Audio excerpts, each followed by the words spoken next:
ఈరోజు ప్రజలకు అర్థం కాకుండా వేస్తున్నారు. జనాలకు ఒకటేసారి వేస్తే 30 రూపాయలు 40 రూపాయలు పెంచాము, జనాలకు భారం పడుతుంది. ఆ భారం ప్రజలు గుర్తుపడతారు. అంటే ఇట్లా వేస్తే ప్రజలు గుర్తుపట్టరు. ఏదో 1 రూపాయి కదా, 2 రూపాయలు కదా, 3 రూపాయలు కదా, అట్లా షేర్ మార్కెట్ వైజ్గా పెంచుతున్నారు. ఈ రోజులో జనాలను మభ్యపెట్టి జనాల జేబులన్నీ చిల్లు చేస్తున్నారు ప్రభుత్వ అధికారులు. మన నాయకులు ఈరోజు మనల్ని ఎట్లా మూస్తున్నారు అంటే తెలియకుండా మూస్తున్నారు. ఈరోజు తెలియకుండా నీళ్ళలో ముంచేస్తున్నారు. వీళ్ళు ఇప్పుడు ఎండలకు మనం కొట్టుమిట్టాడుతున్నాం. ఈరోజు అలా టైప్ అయిపోయింది. నాయకుడు అనేవాడు ఎప్పుడైనా ప్రజల పక్షాన ఉంటాడేమనుకుంటే వ్యాపారవేత్తల పక్షాన ఉంటున్నాడు, కానీ ప్రజల పక్షాన లేడు ఈరోజు అని నేను అనుకుంటున్నాను.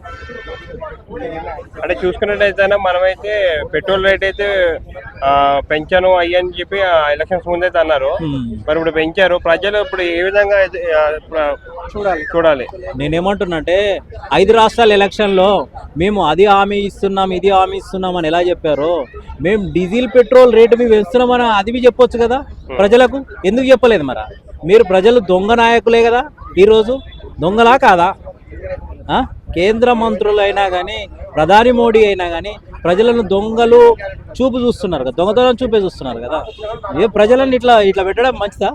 రాబోయే కాలానికి వీళ్ళని గద్దె దించడం ఖాయము. ప్రజలను మభ్యపెట్టి షేర్ మార్కెట్ లేక మన డబ్బులన్నీ దోచేసుకుంటున్నారు. ఈరోజు ప్రజలకు షేర్ మార్కెట్లు ఎలా ఉంటాయో పెట్రోల్ రూపంగా చూపిస్తున్నారు. రోజుకింత, వారానికింత, 15 రోజులకింత, అలా షేర్ మార్కెట్ లేక రాబోయే కాలానికి ఇది 200 చేస్తారు, మరి 250 చేస్తారు. ప్రజలను ముంచుతున్నారు తప్ప ప్రజలకు శ్రేయస్సు చేయట్లేదని నేను అనుకుంటున్నాను. అంటే మనం చూసుకున్నట్టయితే ముందైతే ఇప్పుడు వెహికల్స్, ఎలక్ట్రికల్ వెహికల్స్ అయితే కొనండి అంటున్నారు.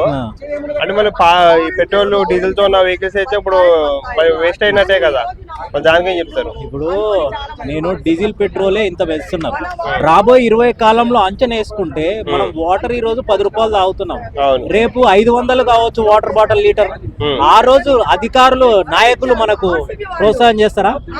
ఎలక్ట్రాన్ అంటే వాటర్ తోనే కదా, సోలార్ అంటే భూములు కావాలి కదా, అక్కడ వర్షాలు పడతాయా? పడాయి కదా. అలాంటిది ఏం చేస్తారు మరి? ఆ రోజు ఏదో పిట్టలు రాలిపోయినట్లు జనాలు రాలిపోతారు. ఈరోజు ఎలక్ట్రాన్ వెహికల్ అంటారు. నేనేమంటున్నా, ఎలక్ట్రాన్ వెహికల్ వాడండి, ఓన్లీ గవర్నమెంట్ అధికారులకు ఇవ్వండి. ఇప్పుడు ఎమ్మెల్యేలు, ఎంపీలు వాడండి, ప్రజలకు దాన్ని రుద్దకండి. అప్పుడు 20% మీరు సేవ్ చేసినట్లు. ఎలక్ట్రాన్ వస్తువు ఇప్పుడు తీసుకొచ్చి 20 ఏళ్ల తర్వాత 100% అయినప్పుడు వాటర్ ఎక్కడ దొరుకుతుంది నీకు? ప్రజలకు ఇబ్బందే కదా. ఆ రోజు వాటర్ బాటిల్ లీటర్ ఇప్పుడు 10 రూపాయలు అయితే రేపు 500 రూపాయలు అవుతుంది. ఎవడు బాధ్యుడు? నాయకుడే కదా. ఈ రోజు చెప్పిన నాయకుడు రేపు 20 ఏళ్ళు అన్నాడు, బాధ్యుడే కదా. అప్పుడు ఎవరు బాధ్యుడు? నేనేమంటున్నా అంటే ఈ రోజు గవర్నమెంట్ అధికారులు వాళ్ళు వాడండి, ఎమ్మెల్యేలు, ఎంపీలు వాడండి ఎలక్ట్రాన్ వస్తుంది. మిగతా వాళ్ళకు, సామాన్య మానవులకు ఇది రుద్దకుండా అని నేను చెప్తున్నాను. అంటే మనం చూసుకున్నట్టయితే ఇంకా వచ్చే దినాల్లో, వచ్చే రోజుల్లో అందరూ ఇంకా సైకిల్స్ మళ్ళీ వాడతారా? సైకిల్ కాదు, రాబోయే కాలానికి మనుషులు నడుచుకుంటూ పోవాలని నేను అంటున్నాను. ఒక్కొక్కరి ఇంట్లో 4-5 వెహికల్లు ఉన్నాయి, అడ్డమైన రోగాలు వస్తున్నాయి, వాకింగ్ లేదు, వ్యాయామం లేదు. రాబోయే ఏదో మనము జలసాకు మంచి అలవాటై, సుఖానికి అలవాటై ఇబ్బంది పడుతున్నాం. రాను రోగాలకు పెట్టుకుంటున్నాం డబ్బులు తప్ప అలాంటివి ఏం లేవు. నేనేమంటున్నా, రాబోయే కాలానికి ప్రజలు మార్పు అనేది కోరుకోండి. ఎలక్ట్రానిక్ వస్తువు వల్ల మార్పు రాదు, మనలోన మనం మార్పు వస్తే మన పిల్లలకు మార్పు చేయండి అని నేను అంటున్నాను. ఇప్పుడు ఏదో వెహికల్ ఇప్పించి, కార్ ఇప్పించి రేపు రాబోయే కాలానికి ఏమవుతామో తెలియదు. ఎలక్ట్రానిక్ వస్తువులు ప్రజలారా కొనకండి, గవర్నమెంట్ అధికారులు, నాయకులు కొనండి, కానీ సామాన్య మానవులు కొనొద్దని నేను అనుకుంటున్నాను. అంటే ప్రజలకి ఎప్పటికైనా ఎట్లానే మౌనంగా ఉంటారా? అంటే ముందు హామీలు అయితే ఇస్తున్నారు, మరేమో గద్దెం ఎక్కినాకైతే హామీలు అయితే నెరవేర్చలేదు, మరి ప్రజలు మాత్రం ఎప్పుడు అట్లానే సైలెంట్ ఉంటున్నారు. ఇప్పుడు తెలుస్తుంది కేంద్ర ప్రభుత్వం ఏం చేస్తుందని, ప్రజలకు ఎంత చేస్తుంది. కాక్రోచ్ పార్టీ అని పెట్టింది కదా, ఓన్లీ ఫేస్బుక్ కొన్ని లక్షల కోట్లల్లో వస్తుంది. ఈరోజు తెలుస్తుంది కేంద్ర ప్రభుత్వం ఏం తప్పు చేస్తుందా ప్రజలకు. ఈరోజు ఎన్ని రోజులు ఉంది?